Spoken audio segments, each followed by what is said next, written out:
এই পাসপোর্টটা করতে ওনার কাছ থেকে আর টুপি থাকার কারণে ৩,০০০ টাকা বেশি নিচ্ছে। পাসপোর্ট করতে এই সৌদি প্রবাসীর শুধু টুপি থাকার কারণে তার কাছ থেকে ৩,০০০ টাকা বেশি নিচ্ছে। তো তার মুখ থেকে আমরা শুনি এই প্রবাসীর সাথে, মানে প্রবাসীদের রেমিটেন্স কিন্তু যে কোনো সরকারের খুব বেশি ভালো লাগে, কিন্তু প্রবাসীদের মারা গেলে যে তাদের শেষ দেহটা এই দেশে ফ্রিতে আসবে এই ব্যবস্থা তারা করতে পারে না। বিমানের টিকিটের দাম তারা কমাইতে পারে না। পাসপোর্ট করতে হলে তাদের দাম কমাইতে পারে না।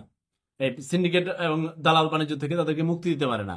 এবং তারা যখন বিদেশ যায় ওই ৫-৭ লাখ টাকা লাগে, ওইগুলা কমান ৭৮,০০০ টাকা খরচের মধ্যে তাদেরকে পাঠানোর ব্যবস্থা করেন। এগুলো না করে লাউন্স করে। যাই হোক, তারপরে করছেন, ধন্যবাদ বাকিগুলো শুনেন। আর ওনার কাছ থেকে ৩,০০০ টাকা বেশি নিছে।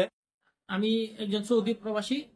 তো আমি পাসপোর্ট করতে গেছিলাম ৫ বছর আগে। আমি যেবেলা যাই তখন আমি এখন দেশে আসছি নতুন, ৫ বছর পরে আসছি আর কি। ৫ বছর আগে যেবেলা পাসপোর্ট করতে যাই তখন আমি আমারে বলছে অনেকই দালাল বাইরে আর কি, যে তোমার দালাল ধরো না, তোমার পাসপোর্ট হইব না।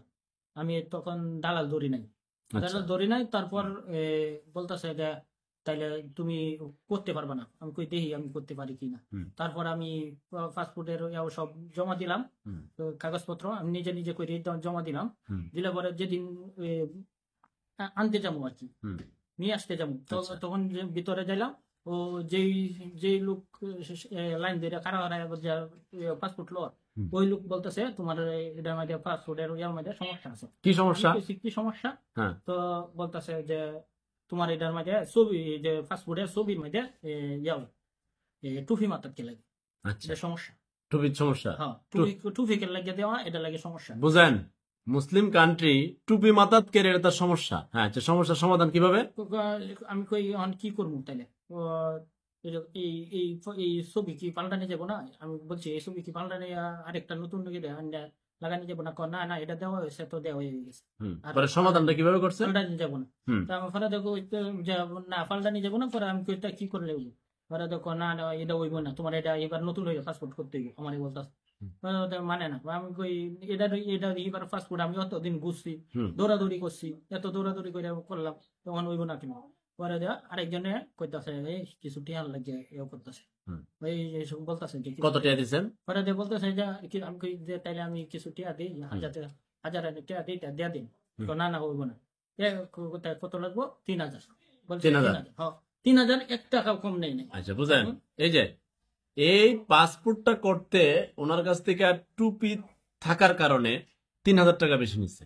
মানে পাসপোর্ট করে সে বিদেশ যাবে, প্রবাসী হবে, রেমিটেন্স দিবে, দেশের চাকা, হ্যাঁ, অর্থনীতির চাকা সচল হবে। এখন তার টুপি থাকার কারণে শুনলেন তো ৩,০০০ টাকা বেশি নিচ্ছে। ৩,০০০ টাকা। হ্যাঁ, এরপরে আর কি বলছে?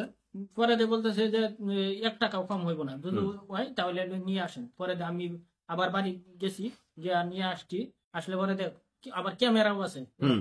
বলতেছে এদিকে আসেন এদিকে আসেন, আমার পিছনে টাইনে নিছে। CC camera. হ্যাঁ, হ্যাঁ, সিসি ক্যামেরা লাগিয়ে ওই পিছনে টাইনে নিছে। আচ্ছা। নিয়ে পরে দিয়ে টেহা দিই লইয়া ফটো তুইছে।